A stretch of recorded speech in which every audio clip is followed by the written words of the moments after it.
ಅವ್ರ ಪಕ್ಷದ ಕಾರ್ಯಕ್ರಮ. ನಾನು ಅದರ ಬಗ್ಗೆ ನಾನು ಟೀಕೆ ಮಾಡಲ್ಲ. ಅದು ಅವ್ರ ಪಕ್ಷಕ್ಕೆ ಸೇರಿರ್ತಕ್ಕಂಥ. ರಾಜ್ಯಾದ್ಯಂತ ಸರ್ಕಾರಿ ಆಸ್ಪತ್ರೆಗಳಲ್ಲಿ 40% ಮೆಡಿಸಿನ್ ಸಿಗ್ತಾ ಇಲ್ಲ, ಸಿಟಿ ಸ್ಕ್ಯಾನ್ ಆಗ್ತಾ ಇಲ್ಲ, MRI ಸ್ಕ್ಯಾನ್ ವರ್ಕ್ ಆಗ್ತಿಲ್ಲ ಸರ್.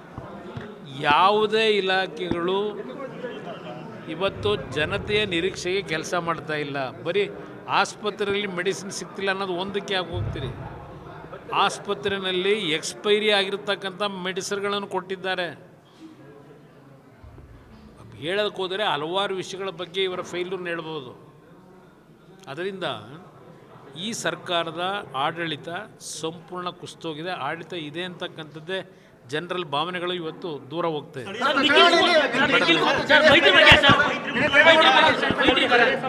ಅದು ಮೈತ್ರಿ ಆಗಬೇಕು ಅಂತ ಮಾಡ್ಕೊಂಡಿದ್ದೇವೆ. ಅದ್ರ ಬಗ್ಗೆ ಚರ್ಚೆ ಮಾಡ್ತೀವಿ.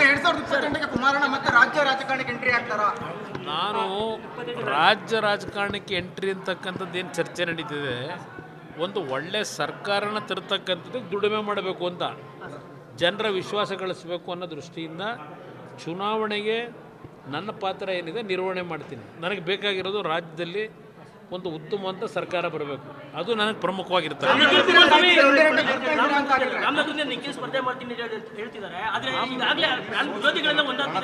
ಏನೇ ಒಂದಾದರೂ ರಾಮನಗರ ಜಿಲ್ಲೆ ಕಳೆದ ಬಾರಿಯ ಒಂದು ತಪ್ಪು ನಿರ್ಧಾರಗಳನ್ನು ಏನು ಮಾಡ್ಕೊಂಡಿದ್ದಾರೆ, ಜನತೆಗೆ ಮನವರಿಕೆ ಆಗ್ತದೆ.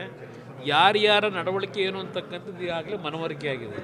ಅದರಿಂದ ರಾಮನಗರ ಜಿಲ್ಲೆನೂ ಒಳಗೊಂಡಂತೆ ಪಕ್ಷದಲ್ಲಿ ಉತ್ತಮವಂತ ಅಭ್ಯರ್ಥಿಗಳು ನಿಲ್ಲಿಸ್ತಕ್ಕಂಥದ್ದಕ್ಕೆ ನಮ್ಮ ಪಕ್ಷದಲ್ಲಿ ಏನು ಕೊರತೆ ಇಲ್ಲ. ಮುಂದಿನ ಚುನಾವಣೆ ಮೈತ್ರಿ ಸರ್ಕಾರಕ್ಕೆ ಜನತೆಯ ಆಶೀರ್ವಾದ ಇದೆ ಅಂತಕ್ಕಂಥದ್ದು ನನ್ನ ಅಭಿಪ್ರಾಯ.